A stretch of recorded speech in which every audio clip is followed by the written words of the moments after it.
ત્રણ જ દિવસના ટૂંકા ગાળામાં નર્મદા જિલ્લા આમ આદમી પાર્ટીના પ્રમુખ નિરંજન વસાવા ઉપર બીજી વખત હુમલાની ઘટના બની છે।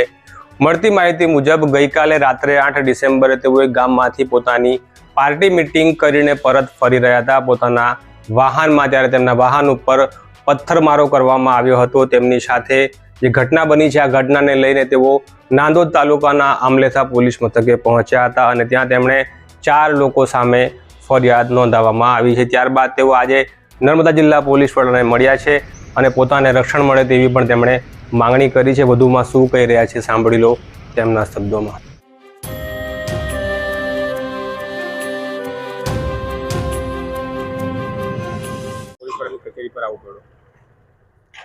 આજે અમે નર્મદા એસપી સાહેબશ્રીને મળવા આવ્યા, કેમ કે આજે તમે જો 2 થી 3 જ દિવસમાં અમારી પર આ જે ઘટનાઓ થઈ છે, પથ્થરમારો થયો છે, બુટલેગરો જે ભારતીય જનતા પાર્ટીના ઈશારે ક્યાંક ને ક્યાંક આ બુટલેગરો દ્વારા આવા હુમલાઓ કરવામાં આવે છે। આજે 2-3 દિવસ પહેલાં પણ અમારી પર સંતોષ ચોકડી પર ખુલ્લેઆમ બુટલેગર દ્વારા દાદાગીરી કરી અને જાનથી મારી નાખવાની ધમકી આપી હતી। હજુ તો તે મુદ્દો સળગતો જ હતો અને તરત જ ગઈકાલે અમારી જે સભા હતી એ સભાનો કાર્યક્રમ અમે પતાવી અને અમે બીજા કાર્યક્રમમાં જઈ રહ્યા હતા। તો મયાસી ગામ જે ચિત્રોલ ગામમાં આવે છે ત્યાં ભાજપ પ્રેરિત જે બુટલેગરો છે એ બુટલેગરો દ્વારા અમારી પર જે મયાસી ગામથી ફક્ત 1 કિલોમીટરના અંતર પર અમારી પર પથ્થરમારો કરવામાં આવ્યો। ધીસમ હથિયારોથી અમારી ગાડી પર મારવામાં આવ્યા અને ત્યારબાદ અમે જેવા 200-300 મીટર આગળ જઈએ છીએ ત્યાં બીજો હુમલો થાય છે અને પાછા 200-500 મીટર જઈએ છીએ ત્યાં ત્રીજો હુમલો થાય છે। એટલે 25 થી 30 લોકો એ ક્યાંક ને ક્યાંક આ ભારતીય જનતા પાર્ટીના ઈશારે આ બુટલેગરો આટલી બધી એમની દાદાગીરી વધી ગઈ છે। આજે અમે એક નર્મદા જિલ્લાના એક રાષ્ટ્રીય પાર્ટીના પ્રમુખ છે જિલ્લાના, જો અમારી પર જ જો આટલા ગંભીર અને આવા હુમલાઓ થતા હોય તો આમ જનતાનું તો શું।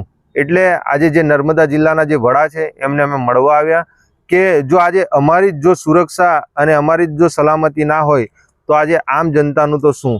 અમને ક્યાંક ને ક્યાંક અહીંયા ગાડી લાગી રહ્યા છે। આજે સોશિયલ મીડિયા દ્વારા છેલ્લા અઠવાડિયા 10 દિવસથી જે આ ભાજપના જે નેતાઓ છે, જે નર્મદા જિલ્લાના એ સાંસદો, જિલ્લાના પ્રમુખ હોય એ સાંસદો પર આક્ષેપ પ્રતિ આક્ષેપનો જે દોર ચાલી રહ્યો છે અને એની સાથે સાથે સમગ્ર ગુજરાતમાં આ નર્મદા હોય કે પછી આખા ગુજરાતમાં જે બુટલેગરો હોય, ડ્રગ્સ માફિયા હોય, આંકડા જુગારના હોય, એની પર જે રેડ પાડવામાં આવી રહી છે પોલીસ દ્વારા અને આક્ષેપ પ્રતિ આક્ષેપ જે મૂકવામાં આવી રહ્યા છે એના કારણે જે ભારતીય જનતા પાર્ટીના ઈશારે આ બુટલેગરો ખુલે આમ જાનલેવા હુમલાઓ કરે છે। એટલે આ બિલકુલ ચલવી નહીં લેવાય।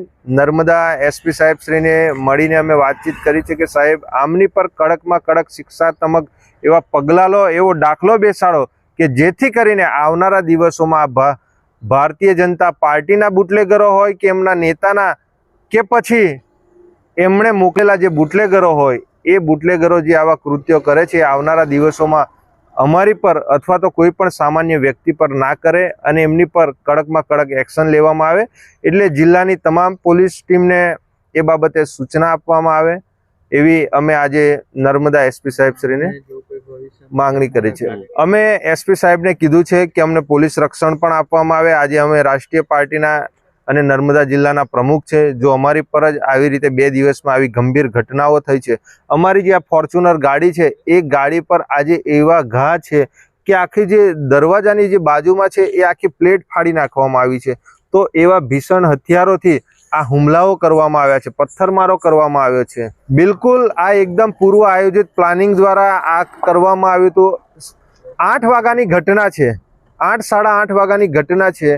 તો ત્યાં ગાડી જે 3 લોકેશન પર જે અમારી પર હુમલો કરવામાં આવ્યો એ એકદમ પ્લાનિંગ અને પૂર્વ આયોજિત આ પ્લાનિંગ કરવામાં આવ્યું હતું।